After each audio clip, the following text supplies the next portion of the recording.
Assalamualaikum warahmatullahi wabarakatuh.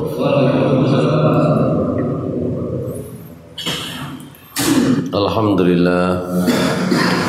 Alhamdulillahilladzi arsala rasulahu bil huda wa dinil haqqi liyudhhirahu 'ala ad-dini kullih. Wa kafa billahi shahida. Alhamdulillah. Alhamdulillahilladzi arsala rasulahu bil huda wa dinil haqqi liyudhhirahu 'ala ad-dini kullih. Wa kafa billahi shahida. Asyhadu an la ilaha illallah wahdahu la syarika lah wa asyhadu anna Muhammadan abduhu wa rasuluhu la nabiyya ba'dah. Allahumma salli wa sallim wa barik ala nabina Muhammadin wa ala alihi wa sahbihi wa mawala. Rabbi shrah li sadri wa yassir li amri wahlul 'uqdatam min lisani yafqahu qawli. Rabbi zidni ilma warzuqni fahma birahmatika ya arhamar rahimin. Ma'asyiral muslimin, jamaah salat maghrib di Masjid Al-Ikhlas yang dimuliakan Allah Subhanahu wa taala. Kita lanjutkan kajian kita di bab tentang salat. Sub pembahasannya yang terakhir adalah tentang posisi imam dan makmum dalam salat berjamaah. Di pembahasan kali ini, pembahasan selanjutnya, kita masuk khusus terkait dengan sholat jamaah. Ada imam dan ada makmum. Kita membahas tentang masjid.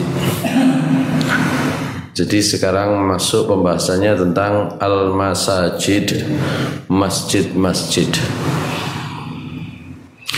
Di awal di kitab ini yang dibahas adalah tentang keutamaan masjid, ya, dan kekhususan umat Islam terkait dengan masjid yang diberikan kepada umat Islam sebagai tempat sholat. Al-masajid, masjid-masjid. Mimma ikhtassallahu bihi hadhil ummah an ja'ala laha al-arda tahuran wa masjidan. Fa ayyuma rajulin minal muslimina adrakathu sholatu falyusalli haitsu adrakathu. Qala Abu Dzarrin qultu ya Rasulullah ayyu masjidin wudi'a fil ardi awalan?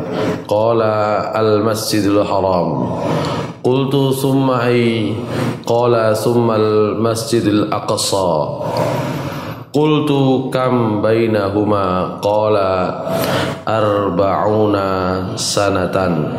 Thumma qala aynama adrakatka as-salatu fasalli fahuwa masjidun wa fi riwayatin fakulluha masjidun rawahul jamaah. Di antara kekhususan yang diberikan oleh Allah Subhanahu wa taala kepada umat Islam,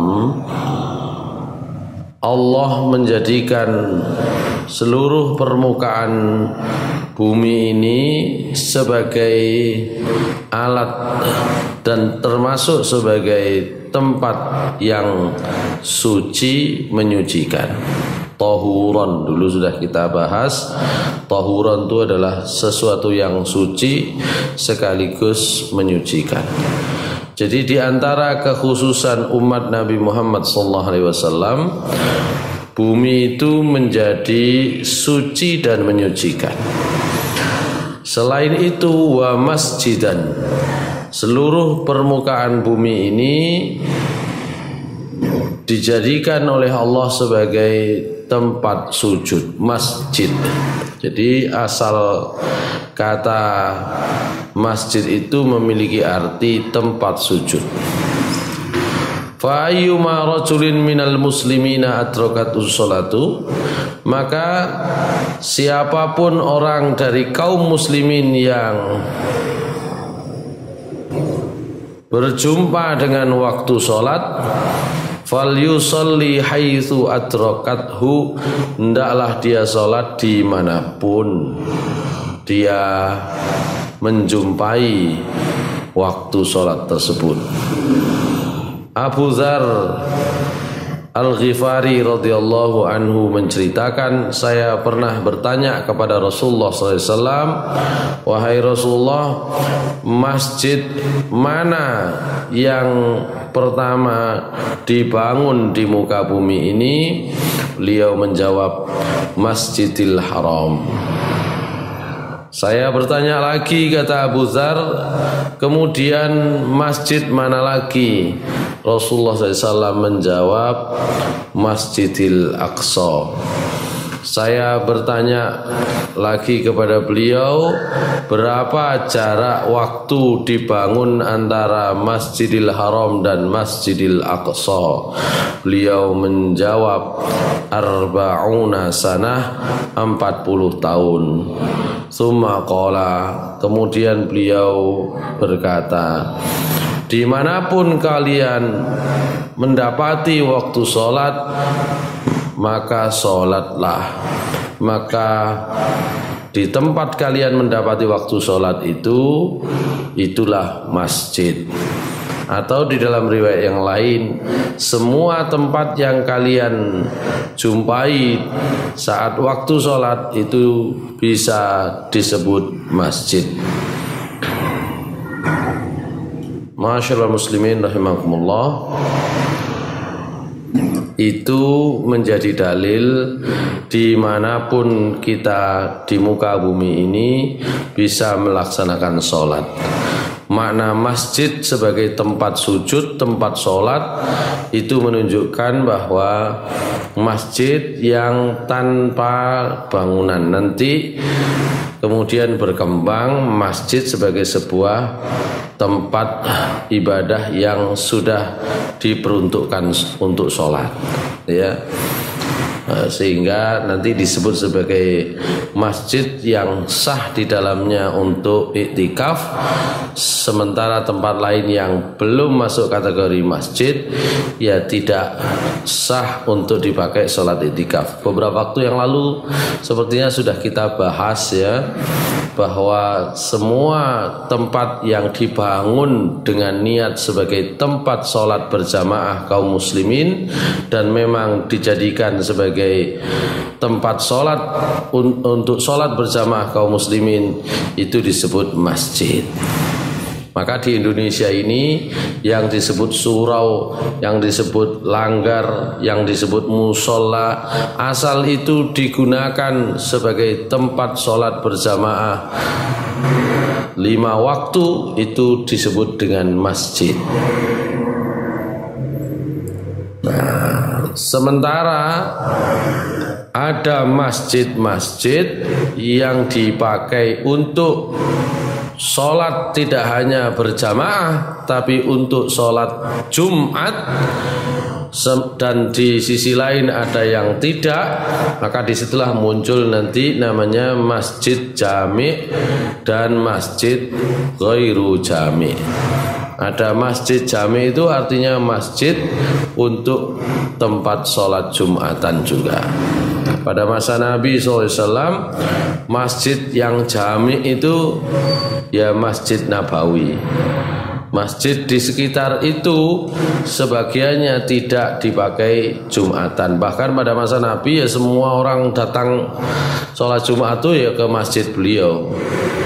Ya, tapi sekarang bisa jadi sudah menjadi masjid jami' yang berbeda-beda, gitu ya. Tempat Jumatan semua. Itu tentang pengertiannya. apa itu masjid dan kekhususan umat Islam yang diberikan oleh Allah terkait dengan tempat masjid sebagai tempat sholat. Yang kedua pembahasannya adalah tentang fadlu binaiha, keutamaan fadilah membangun masjid.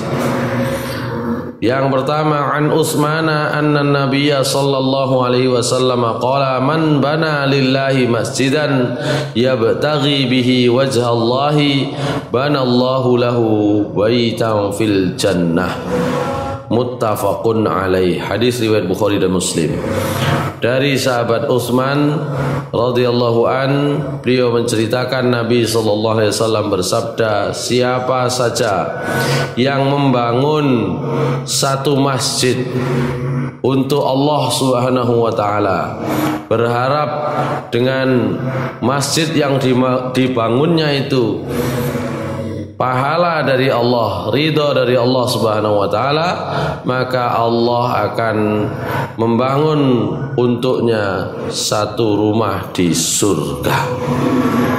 Nah, ini fadilahnya. Di samping itu nanti ada juga hadis-hadis yang memberikan kepada kita peringatan. Pun isok bangune tok, ngiseni untuk sholat jamaah itu yang penting, ya, sehingga Rasulullah SAW sampai bersabda, la taqumus sa'atu hatta yatabahan nasu bil masajid. Kata Rasulullah, tidak akan datang hari kiamat hingga orang itu saling berlomba, bermegah-megahan dalam membangun masjid. Masjid sakniki luar biasa, pun. Gak ono sing elek. Niki biyen saged ngadeg kaya ngene ku wis luar biasa kaya apike. Tapi ternyata tahun-tahun berikutnya ya sebelah-sebelah kiri kanan itu juga jauh lebih bagus. Nah, persoalannya kata Nabi, kiamat tidak akan datang hingga orang-orang bermegah-megahan di dalam membangun masjid. Tentu membangun masjid yang megah itu penting. Mosok katanya bangun masjid terus surem, jelek, kotor, ya. Tapi yang dimaksud oleh Rasulullah SAW setelah membangun ya diisi. Itu menjadi PR kita. Baik. Hadis yang kedua dari Ibnu Abbas radhiyallahu an, Nabi sallallahu alaihi wasallam bersabda, man bana lillahi masjidan walau kamafhasi qutatin libidha banallahu baitan fil jannah. Hadis ini mirip, ya, mirip dengan hadis yang tadi. Kata Rasulullah, siapa yang membangun masjid meskipun koyok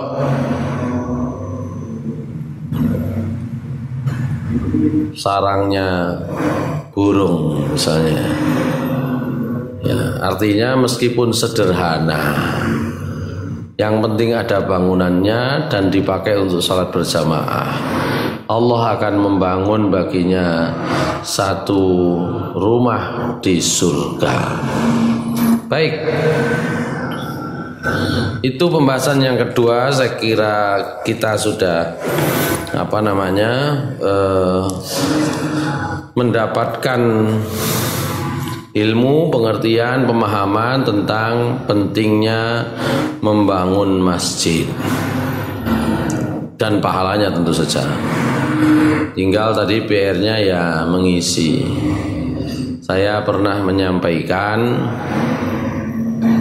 di Sidoarjo. Ini ada saudara-saudara kita bukan dari Sidoarjo, tapi secara umum ini tergambar dari angka ini juga se-Indonesia. Di Sidoarjo jumlah penduduk Sidoarjo yang beragama Islam kurang lebih 2,1 juta, 2.100.000 sekian. Jumlah masjidnya kalau dengan musolanya itu angkanya kurang lebih 4.500 masjid dan musola. Ya tentu saja yang resmi, yang belum dicatat ya tentu saja ada. Tapi kita kan pakai data resmi, sama dengan ketika bicara penduduk Sidoarjo. Itu pun bisa kurang, bisa lebih. Lebihnya bisa jadi banyak karena orang tinggal di sini tidak dicatat, tidak tercatat gitu kan. Dari 4.500 sekian musola dan masjid, jumlah masjidnya 1.400, maaf, keliru, 1.141. 1.140 sih, ya 1.140-an, lupa, 1.141 atau 1.147. Ya. Berarti kalau dibagi, karena kalau Jumatan itu harus di masjid, ya, jamaah sholat Jumat kita itu 2.100.000 dibagi 1.100. Kebagian berapa jamaahnya? Satu masjid kebagian kurang lebih 1.900 orang.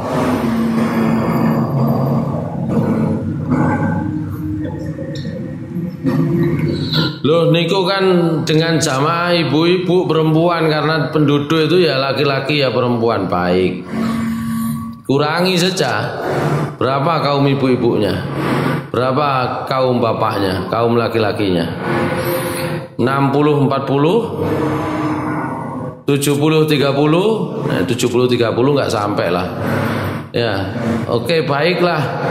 Ibu-ibunya katakan tidak sampai, maaf, hanya kaum laki-laki saja itu tidak sampai 2.100.000, tapi kalau kira-kira 40%-nya ya kira-kira angkanya 800.000 lah.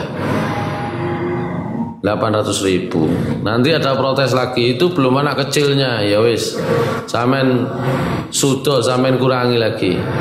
Separuhnya itu deh, 400.000. Yang punya hak pilih berapa sih ya? Ini saja nih yang pas itu pakai itu ya. Yang punya hak pilih itu berapa Sidoarjo itu? 1 juta berapa? Yang punya hak pilih itu. Dari situ nanti diketahui siapa yang laki-laki, siapa yang perempuan. Ya, yang punya hak pilih di Sidoarjo. Ya, angkanya itu bisa sampai 1,3-1,4 juta lah. Yuk diambil berapa tadi? 40%-nya lah. Kira-kira yang laki-laki dewasa jumlahnya adalah 500 sampai 600.000 saja. Ada 1.100 masjid. Berarti setiap masjid kebagian 500 sampai 600 jamaah. Pinten sakniki jamaah nek subuh? Berapa jamaahnya kalau Jumatan? Mentok-mentoknya. Makanya Nabi itu ngomong, la taqumus sa'atu hatta yatabahan nasu bil masajid. Dan itu representasinya kalau saya hitung yang Surabaya kurang lebih sama. Dihitung Jawa Timur ya kurang lebih sama. Ya, artinya secara nasional ya itulah jumlah masjid kita dibanding dengan jumlah kaum muslimin. Lah yang ini kok mau maju gimana? Ya, salah satu kunci keberhasilan umat Islam ya tentu saja ketaatan mereka kepada perintah agama, khususnya dalam menjalankan sholat bahkan minimal sholat Jumat. Ini kan ukurannya tadi kita ngomong sholat Jumat, bukan sholat subuh ya. Kalau sholat Jumat sekian ya sholat subuh berapa, ini lebih sedikit lagi kan gitu. A'udzubillahi minasyaitonirrajim. Walau anna ahlal qura amanu wattaqau lafatahna 'alaihim barakatim minas sama'i wal ardi walakin kadzdzabu. Ya. Jadi kalau mau mendapatkan keberkahan yang diberikan oleh Allah Subhanahu wa taala, dikeluarkan oleh Allah baik dari dalam perut bumi maupun diturunkan dari atas langit, tentu saja keimanan dan ketakwaan. Saya tadi pagi subuh ngaji babnya sampai bab tentang hukum orang yang meninggalkan sholat gitu ya. Para ulama sepakat ya bahwa hadis-hadis dari Rasulullah SAW sebagian besarnya kalau dipahami secara tekstual apa adanya, sepakat bahwa meninggalkan sholat itu dapat berakibat kepada kekufuran, kafir gitu ya. Bahkan hanya meninggalkan satu sholat kalau itu dilakukan dengan sengaja. Nggak usah ngenteni berapa kali sholat, asal sengojo ya, dan penuh dengan bantahan, wis sholat itu gak butuh misalnya, itu sudah masuk kategori kafir. Meskipun nanti secara lebih rinci ada perbedaan pendapat antara Imam Syafi'i, Imam Malik, Imam Abu Hanifah dengan ulama yang lain. Di antaranya Abu Hanifah, kemudian Ibnu Hazm yang sedikit agak berbeda. Kalau kata Abu Hanifah, Imam Syafi'i dan Imam Malik, orang yang meninggalkan sholat dengan sengaja tidak sampai dihukumi kafir, tapi fasik yang harus bertobat. Itu 3 orang tuh. Imam Syafi'i, maaf saya sebut lebih dulu, Imam Abu Hanifah, Imam Malik dan Imam Syafi'i. Kalau kata Imam Ahmad bin Hambal, Ibnu Hazm dihukumi kafir berdasarkan hadis-hadis, pernyataan-pernyataan dari Rasulullah SAW yang tegas tentang itu. Cuma nanti ada perdebatan antara Imam Syafi'i dengan muridnya Imam Ahmad, nanti ada ininya. Nah, menurut Abu Hanifah, Imam Malik, Imam Syafi'i, ya mereka yang meninggalkan sholat tidak sampai dihukumi kafir, tapi fasik yang harus bertaubat dan mengakui kesalahan kalau bertobat itu. Nah, kalau tidak mau bertobat, kata Imam Syafi'i, dapat dihukum mati. Nah, gitu ya. Dapat dihukum mati. Sementara Imam Abu Hanifah enggak perlu sampai hukuman mati. Dihukum ta'zir, dihukum badan plus di penjara sampai mau sholat kembali. Ya begitu kalau Abu Hanifah. Gitu. Ya, hukumannya berat. Ya. Hukumannya berat. Sementara kalau Imam Ahmad, ya sudah kafir saja sudah.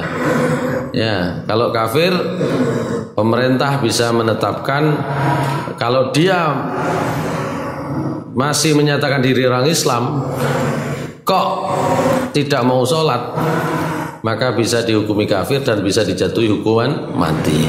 Karuan ngaku dadi wong agama liya aman. Ya gitu ya. Ya gitu.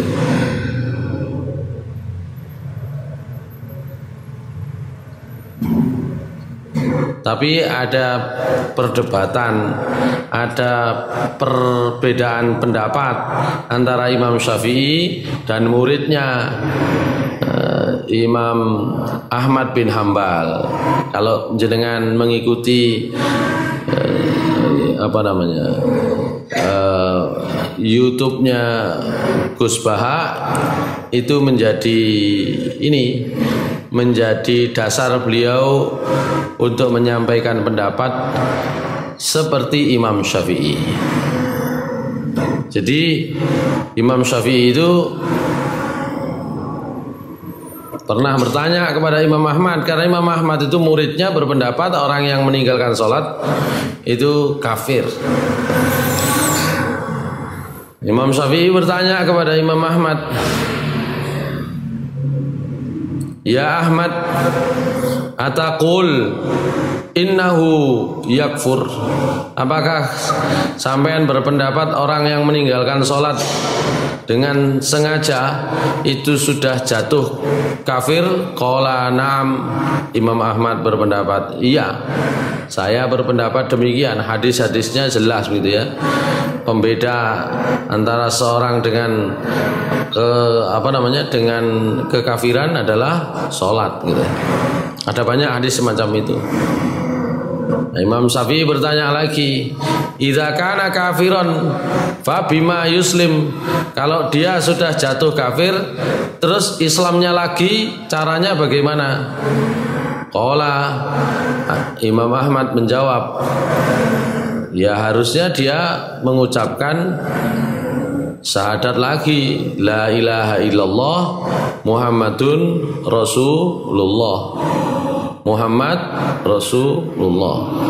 Kata Imam Syafi'i, kalau cuma mengucapkan la ilaha illallah Muhammad Rasulullah, farrajulu mustadimun li hadzal qaul lam yatruku. Orang itu enggak pernah meninggalkan ucapan itu. La ilaha illallah Muhammad Rasulullah ya biasa dia ucapkan, cuma gak sholat gitu saja. Nah, begitu. Lah kalau cuma itu untuk bisa masuk Islam lagi, untuk dikatakan Islam lagi, ya dia nggak pernah lepas dengan la ilaha illallah Muhammadur Rasulullah kok. Itu kata Imam Syafi'i. Maka Imam Ahmad menjawab lagi, qala yuslim bi ayyusalli. Ya dia masuk Islam lagi kalau sudah sholat. Nah, gitu ya. Enggak hanya la ilaha illallah Muhammadur Rasulullah. Maka Imam Syafi'i berkata lagi, sholatul kafir la tasihhu wa la yuqamu lahu bil Islam biha. Loh, tadi kan sudah dihukumi kafir meskipun dia ngomong la ilaha illallah Muhammadur Rasulullah, nggak pernah lepas.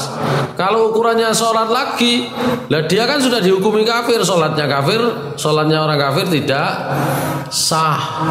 Itu kata Imam Syafi'i. Kalau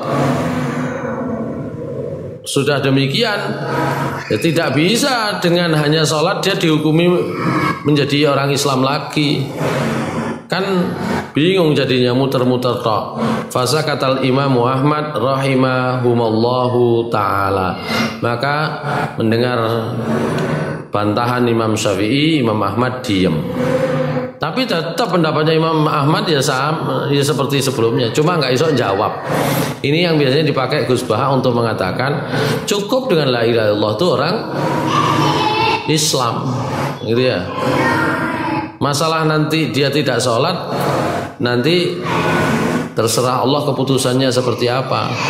Bisa juga dia akan ditolong oleh Allah karena syafaat Rasulullah SAW. Karena Allah Subhanahu wa taala berfirman, a'udzubillahi minasyaitonirrajim, innallaha la yaghfiru ay yushraka bihi wa yaghfiru ma duna dzalika liman yasha. Surat An-Nisa ayat 48 dan surat An-Nisa ayat 116. Ujungnya saja yang berbeda. Ya, wa may yusyrik billah faqad iftara itsman 'azima. Gitu ya. Sungguh Allah tidak akan mengampuni dosa syirik, tapi dapat mengampuni dosa selain syirik. Nah, begitu.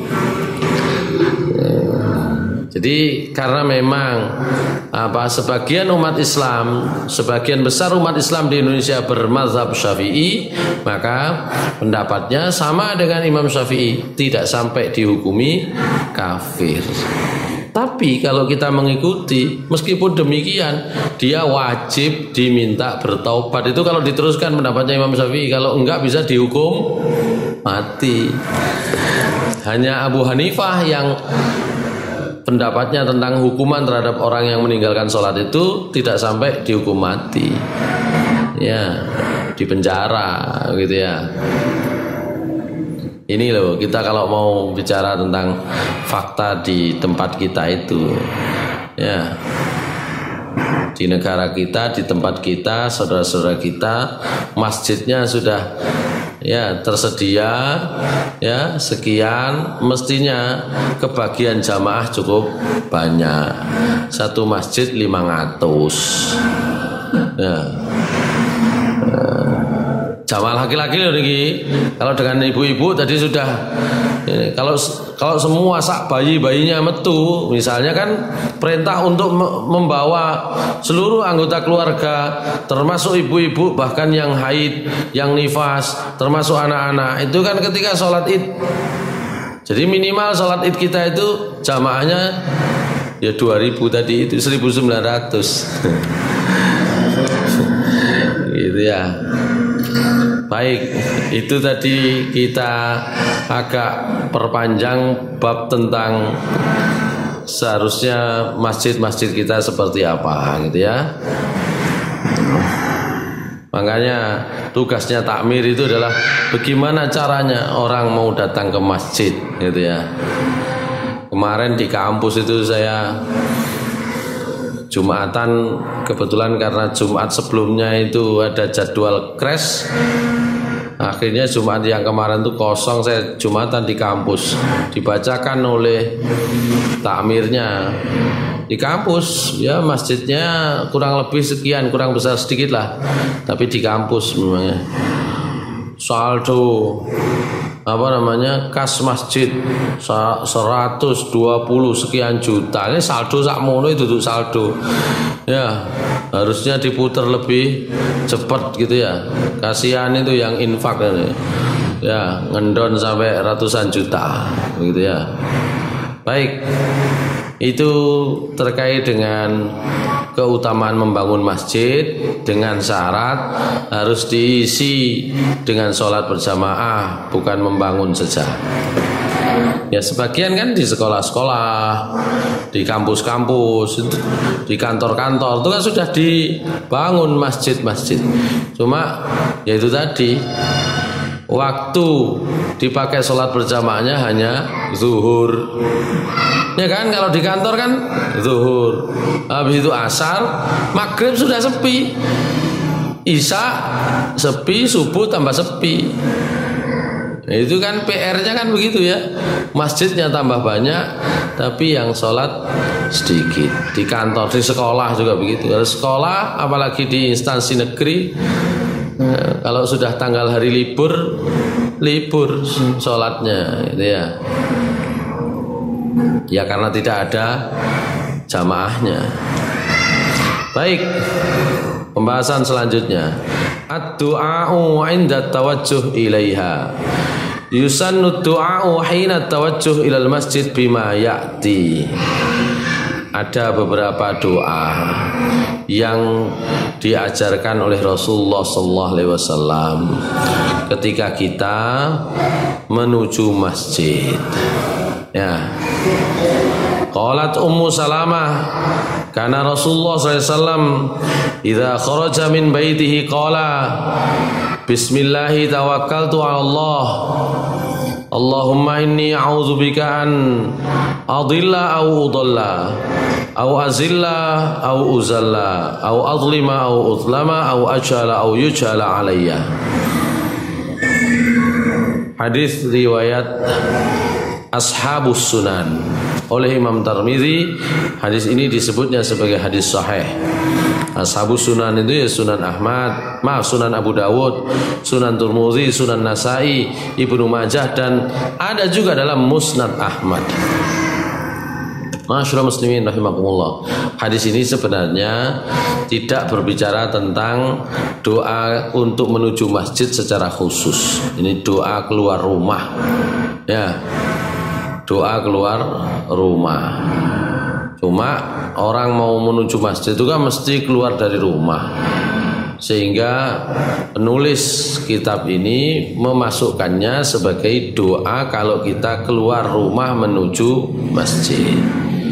Ya, Bismillahirrahmanirrahim, dengan menyebut nama Allah saya bertawakal kepada Allah, berserah diri kepada Allah.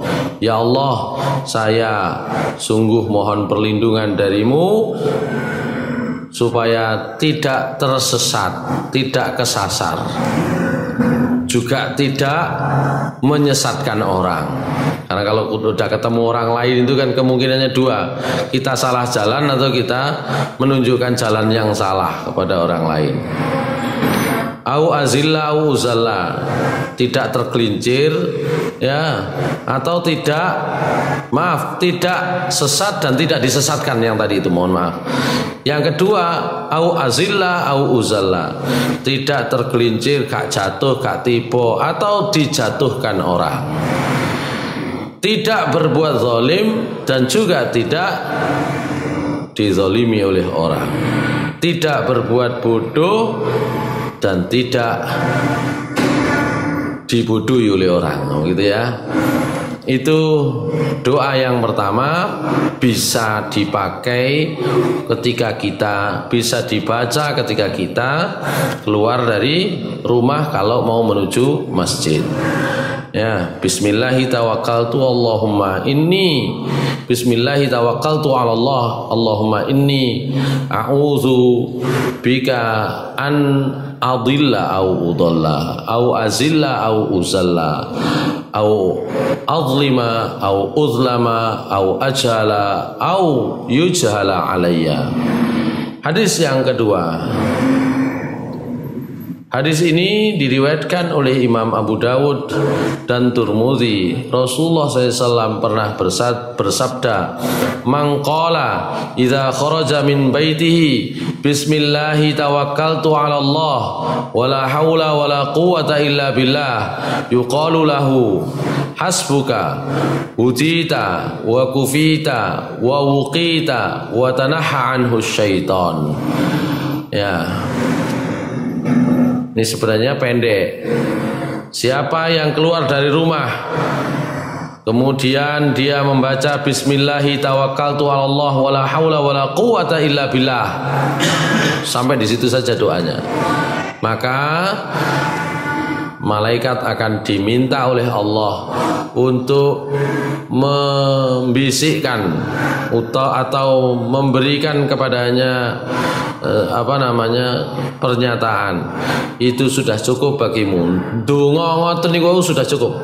Bismillahi tawakkaltu 'ala Allah wala haula wala quwwata illa billah. Sudah cukup. Dengan doa semacam itu kamu sudah mendapatkan petunjuk, hudita wa kufita, sudah dicukupi, sudah cukup gitu ya. Wa wuqita, dan sudah diberi jaminan keamanan dari Allah Subhanahu wa taala dan akan dijauhi oleh setan. Nah, begitu ya. Doanya adalah lebih pendek dari tadi. Bismillahi tawakkaltu 'ala Allah wala haula wala quwwata illa billah. Kalau tadi itu biasanya saya pakai untuk doa kalau mau kerja atau kalau mau ke pasar, itu lebih cocok. Meskipun yang pendek ini juga cukup sebenarnya. Tapi kalau tadi itu kan orang biasa ketemu orang. Kita kalau keluar rumah biasa ketemu orang di pasar misalnya. Maka doanya Allahumma inni a'udzubika an adilla au udalla. Pun sampai kesasar kula, pun sampai disasarno, tersesat dan disesatkan. Au azilla au uzalla, atau tergelincir, jatuh atau dijatuhkan. Ya. Au azlima au zulama. Kalau ketemu orang jangan sampai saya menganiaya orang lain atau ya dianiaya. dan au ajhala au yujhala alayya, atau saya berbuat bodoh, berbuat gak bener, gak pinter gitu ya, atau dibodohi orang ya. Kalau ini lebih ringkas, nah, gitu ya. Bismillahi tawakkaltu 'alallahi la haula wala quwata illa billah. Nah, yang ketiga, ini doa yang memang diajarkan oleh Rasulullah SAW khusus kalau mau ke masjid untuk sholat. Kalau tadi kan doa keluar rumah saja ya, tapi bisa juga dipakai untuk keluar masjid keluar untuk menuju masjid. Warawal Bukhari wa Muslim an Ibni Abbasin anna Nabiya sallallahu alaihi wasallam kharaja ila shalah wa huwa yaqul. Dari Ibnu Abbas radhiyallahu anhuma, Rasulullah SAW pernah, Nabi SAW pernah keluar menuju tempat sholat ke masjid. Beliau berdoa, Allahumma ja'al fi qalbi nura wa fi basari nura wa fi sam'i nura wa an yamini nura wa khalfi nura wa fi asabi nura wa fi lahmi nura wa fi dami nura wa fi sya'ri nura wa fi bashari nura. Ya Allah, jadikan dalam hati saya ini ada cahayanya, dalam penglihatan saya juga ada cahayanya, dalam pendengaran saya juga ada cahayanya, dalam arah kanan saya, arah belakang saya, arah depan saya,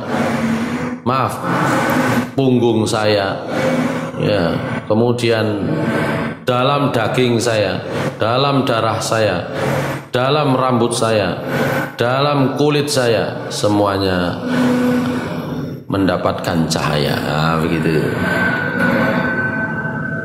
Wa fi riwayatin li Muslim, Allahumma ja'al fi qalbi nura wa fi lisani nura wa ja'al fi sam'i nura wa fi basari nura wa ja'al min khalfi nura wa min amami nura wa ja'al min fawqi nura wa min tahti nura, Allahumma a'tini nura. Kurang lebih sama ya, ketika mau datang ke masjid. Yang keempat, warawa Ahmad wa Ibnu Khuzaimah wa Ibnu Majah wa Hasanul Hafidh an Abi Sa'idin anna Nabiyya sallallahu alaihi wasallam qala idza kharaja ar-rajulu min baitihi ila shalah fa qala Allahumma inni as'aluka bihaqqi sa'ilina 'alaika wa bihaqqi mamshaya hadza fa inni lam akhruj asharan wala bataran wala riya'an wala sum'atan wa kharajtu ittiqa'a sukhtika wa ibtigha'a mardatika as'aluka an tunkidhani minan nar wa an taghfira li dhunubi innahu la yaghfiru dhunuba illa anta. Wakka Allahu bi 70,000 malakin yastaghfiruna lahu wa aqbalallahu alaihi biwajhihi hatta yaqdiya salatah. Kata Rasulullah SAW, apabila seorang itu dari rumahnya keluar menuju tempat sholat ke masjid kemudian berdoa, Allahumma inni as'aluka bihaqqis sa'ilina 'alaika wa bihaqqi mamshaya hadza fa inni lam akhruj asharan wala bataran wala riya'an wala sum'atan wa kharajtu ittiqa'a sukhtika wa ibtigha'a mardatika as'aluka an tunkidhani minan nar wa an taghfira li dhunubi innahu la yaghfiru dhunuba illa anta. Maka Allah akan mengirimkan 70 ribu malaikat yang memintakan ampun baginya, dan Allah akan menyambutnya dengan wajahnya hingga selesai sholatnya. Ini hadis riwayat Ahmad, Ibnu Huzaimah dan Ibnu Majah. Itu kalau dari rumah mau menuju masjid, sampai masjid mau masuk, doa inda dukhuliha wa indal khurus minha, termasuk ketika keluar dari masjid, seperti yang sering kita ketahui ya. Yang paling pendek, Allahumma ftahli abwaba rahmatik ya. Yang keluarnya, Allahumma inni as'aluka min fadlik. Tapi kalau mau agak panjang, yusannu liman arada dukhul al-masjid ay yadkhulahu bi rijlil yumna wa yaqul a'udzu billahil azim wa bi wajhil karim wa sultanihil qadim minasy syaithanir rajim. Bismillah. Allahumma shalli ala Muhammad. Allahumma ighfir li dhunubi waftah li abwaaba rahmatik. Rotok dawa. Gitu ya.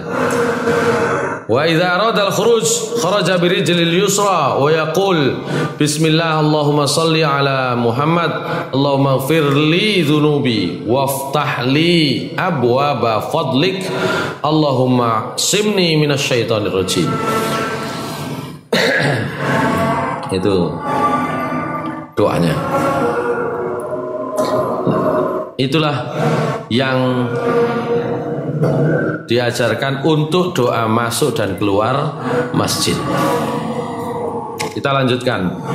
Yang nomor 5, fadlus sa'i ilaiha wal julusi fiha. Keutamaan berjuang datang ke masjid, termasuk kalau sudah sampai duduk di masjid. Rawa Ahmad wa Syekhani an Abi Hurairah anna Nabiy sallallahu alaihi wasallam qala man ghada ila al-masjidi wa raha a'adda Allahu lahul jannah nuzula kullama ghada wa raha. Kata Rasulullah sallallahu alaihi wasallam,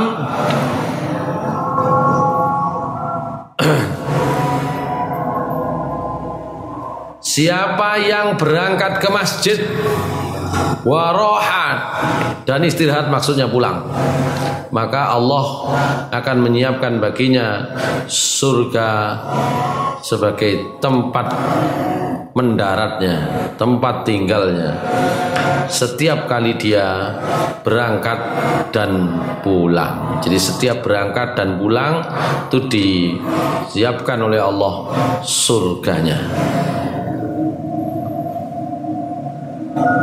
Yang kedua, hadis riwayat Ahmad, Ibnu Majah, Ibnu Khuzaimah, Ibnu Hibban, Turmudzi, dan oleh Imam Turmudzi disebut hadis ini hasan. Oleh Imam Hakim hadis ini disebut dengan hadis sahih.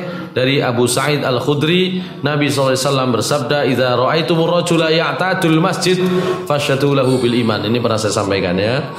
Kalau kalian melihat ada orang yang biasa datang ke masjid, maka bersaksilah orang itu adalah orang yang beriman, gitu ya. Ya kulino, biasa, bukan sekali-sekali, gitu ya.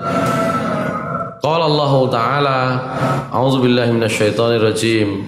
Innama ya'muru masajidallahi man amana billahi wal yaumil akhiri wa aqamas salata wa ataz zakata wa lam yakhsha illallah. Itu kan ayatnya yang lebih panjang. Di sini hanya sampai man amana billahi wal yaumil akhir yang disebut di sini, surat At-Taubah ayat 18. Baik, memang hadis ini terkait dengan ayat 18 dari surat At-Taubah.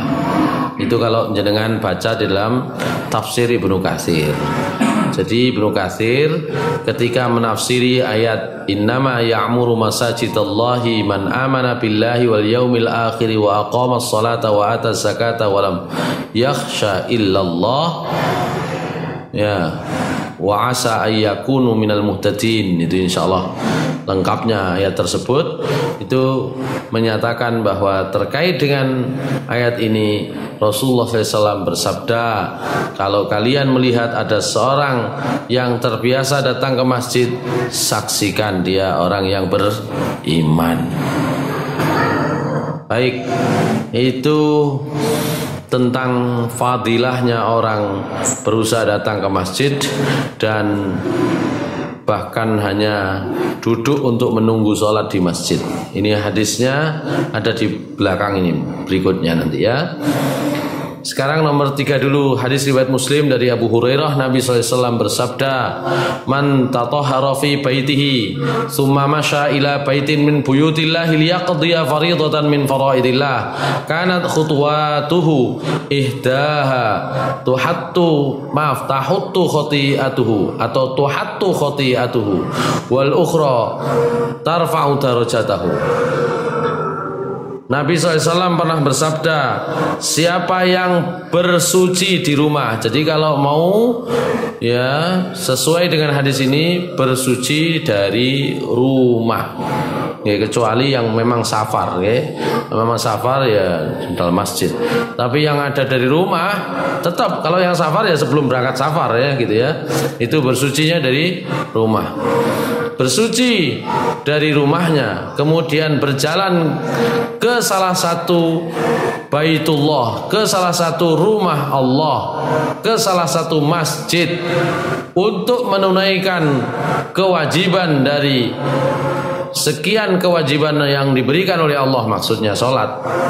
Maka langkah-langkahnya, satu langkahnya itu akan bernilai menghapus dosanya, dan langkah berikutnya mengangkat derajatnya. Ya. Langkah kanan menghapus dosa kalau kanan dulu. Langkah kiri mengangkat derajatnya. Cuma kayak Mas Bobi ini kan pakai sepeda motor, langkahnya dihitung berapa kan gitu ya.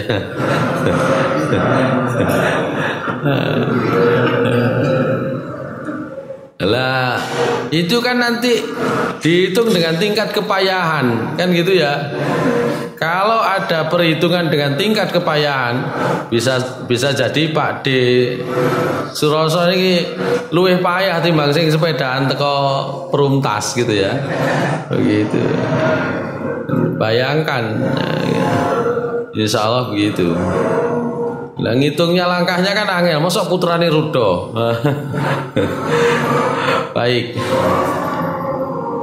Biar nanti malaikatnya Allah yang ngitung ya, kita nggak usah bingung-bingung gitu ya. Ya. Nanti dihitung kan gitu ya. Setiap hari ngitungi putaran rodanya Pak Irul sama Mas Bobi kan repot ya. Pak Irul tambah mutere wado, senengane sholat sing ado jarine. Saya kalau sholat milih nang Al-Falah Surabaya, wah, sajane iku seneng golek nggon sholat sing ado, apa seneng mlaku-mlaku nih kan gitu ya. Baik.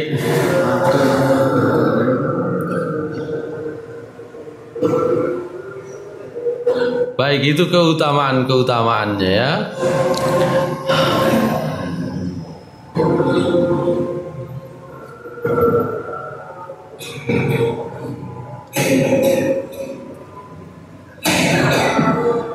Baik.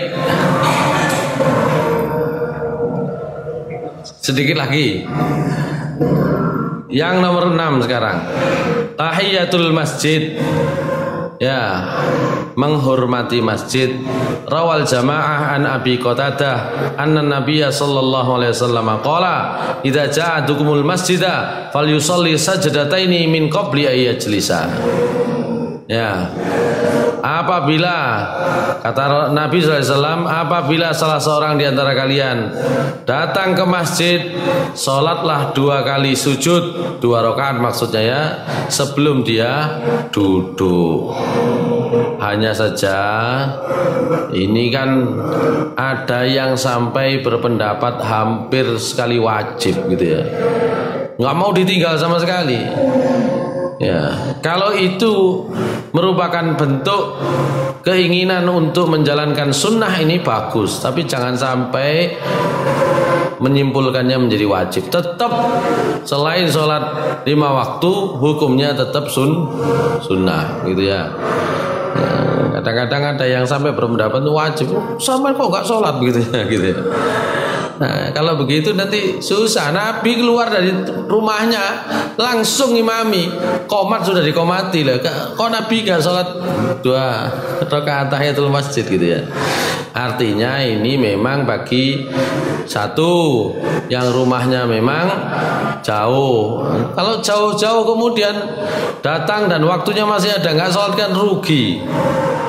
Atau ya memang waktunya masih tersedia banyak, silahkan. Ya.